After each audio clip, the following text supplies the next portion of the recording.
मन से यह आह्वान किया कि भक्त उनके चरण रज लेकर जाएं, यानी कि उनके चरणों की धूल माथे पर लगाएं तो सारी समस्याएं खत्म हो जाएंगी। बाबा के ये कहने के बाद जब वो प्रवचन स्थल से निकले तो चरण रज लेने के लिए लोग दौड़ पड़े, जिससे ये हादसा हुआ। ये खुलासा आज तक संवाददाता चित्रा त्रिपाठी के साथ बातचीत में चश्मदीद ने किया है।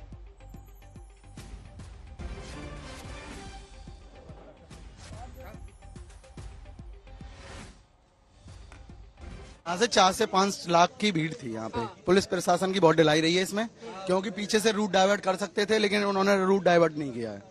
आयोजन करता कौन कौन था यहाँ का? कौन? यहाँ मुझे नहीं पता है, मैं आया ही नहीं हूँ। मैं तो कृष्ण जी को मानता हूँ, मैं इन लोगों को ढोंगी को नहीं मानता हूँ। बस वहाँ पे भी लिस्ट लगी हुई है बहुत सारी लंबी, वहाँ पे जो वहाँ पे लिस्ट लगी हुई है। हाँ, वहाँ पे सारी लिस्ट है। तो यहाँ पर पुलिस प्रशासन का कोई पुख्ता बहुत ढिलाई थी, इतनी नहीं थी पुलिस प्रशासन जितना चाहिए यहाँ पे। ठीक है, इधर आइए, क्या बोल रहे हैं? मैं ये कहना चाहूंगा, जिस तरीके से इतनी भीड़ थी उस तरीके से यहाँ पर पुलिस प्रशासन नहीं था, और जो थे उनके सेवादार थे, जो भी थे सेवादार थे। लोगों की मृत्यु के बाद वीडियो बनाना चाहा लोगों ने। तो आप लेकर चलेंगे मुझे उस जगह पर, कहाँ पर ये भगदड़ मची? कहा जा रहा है कि मिट्टी थोड़ा लेकर चलिए, आइए जरा लेकर चलिए मुझे उस जगह पर जहाँ पर ये भगदड़ मची थी, और उसके बाद एक के बाद एक लोग एक दूसरे पर गिरते हुए चले गए और फिर इतना बड़ा हादसा हो गया। ये यहाँ से होते हुए आपको बताते चले पूरा का पूरा खचाखच ये इलाका भरा हुआ था, और ये यहाँ की चिकनी मिट्टी है।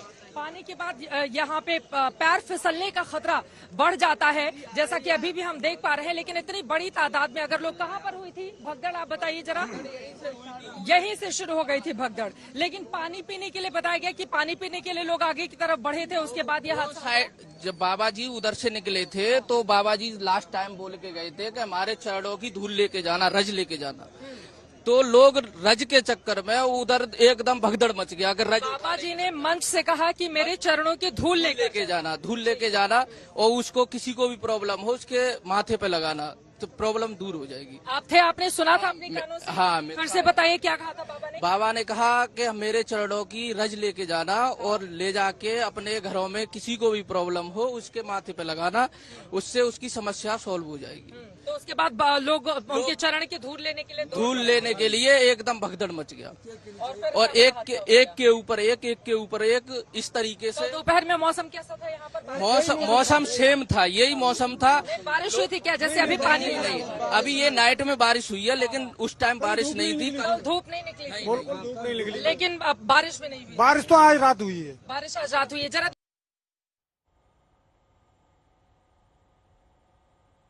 हिमांशु मिश्रा मेरे सहयोगी जुड़ गए हैं तमाम जानकारी के साथ। हिमांशु, जो चित्रा की रिपोर्ट से सामने आ रहा है वो ये कि चरणों की धूल लेने के लिए लोग दौड़े, जिसकी वजह से भगदड़ मची और इतना बड़ा हादसा हो गया।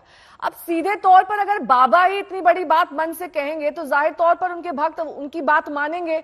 ऐसे में बाबा पर ही उंगलियां उठ रही हैं और एफआईआर में मुख्य आरोपी के तौर पर उनका ही नाम दर्ज होना चाहिए।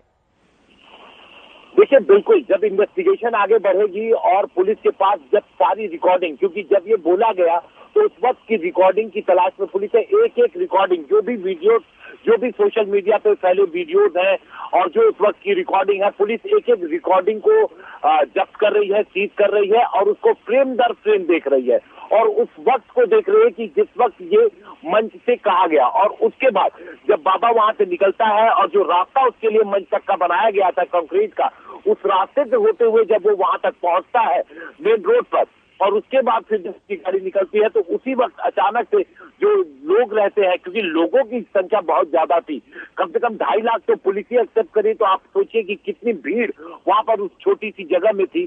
तो इतने सारे लोग जब एक साथ आगे की तरफ आते हैं, और जो लोग आगे नीचे, जो वहां पर जो स्लिपरी एरिया था वहां पर जो लोग स्लिप करके नीचे गिर गिरते हैं, पीछे से भीड़ का लगातार दबाव था। अब वो एक के बाद एक दूसरे के ऊपर गिरने लगते हैं। इसके बाद जो उनके अपने सेवादार थे, वो सेवादार लाठी और डंडों के साथ थे, उन्होंने भीड़ को रोकने की कोशिश की। ऐसे में प्रेशर भीड़ का पीछे और बढ़ा, और इसकी वजह से जो लोग हैं वो नीचे दबे, वो दबते चले गए, और जब तक उन्हें निकाला गया तब तक उनकी मौत हो गई थी। तो इस पूरे मामले की इन्वेस्टिगेशन में आगे और भी कई सारे खुलासे होने बाकी हैं। संतोष शर्मा मेरे सहयोगी भी जुड़ गए हैं बाबा के आश्रम के बाहर से। संतोष, आपने तो पूरी जगह का जायजा लिया है। बाबा हादसे की जानकारी पर गायब हो गए, या फिर जब प्रवचन हुआ था एक बार वो लौटे थे अपने आश्रम पे, जैसे ही जानकारी मिली तब अंडरग्राउंड हो गए? क्या है इस वक्त उनकी लोकेशन, कुछ जानकारी पुलिस के हत्थे लगी है? क्योंकि कोई तो मोबाइल, कोई तो संपर्क होगा ना सेवादारों का भी। देखिए, पुलिस तो कह रही है कि हमें जानकारी नहीं है। कल रात तक मैनपुरी के सीओ भोगांव यहाँ पर थे, तो वो कल रात में दावा करते रहे कि नहीं, यहाँ पे बाबा नहीं है। आज हमने जब पूछा कि यहाँ पे बाबा अंदर हैं कि नहीं, कह लगे मुझे जानकारी नहीं है। सबसे बड़ी बात कि यहाँ पर रात भर जो बाबा के श्रद्धालु थे, सेवादार थे, वो यहाँ पर थे और उनकी 4 से 5 गाड़ियां एक साथ निकलती हैं।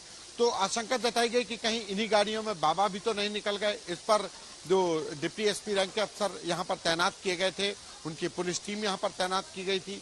उनका कहना था कि हमें जानकारी नहीं है। लेकिन सबसे बड़ी बात कि इस आश्रम के चारों तरफ पुलिस ने अपनी एक तरीके से सिक्योरिटी लगा दी है।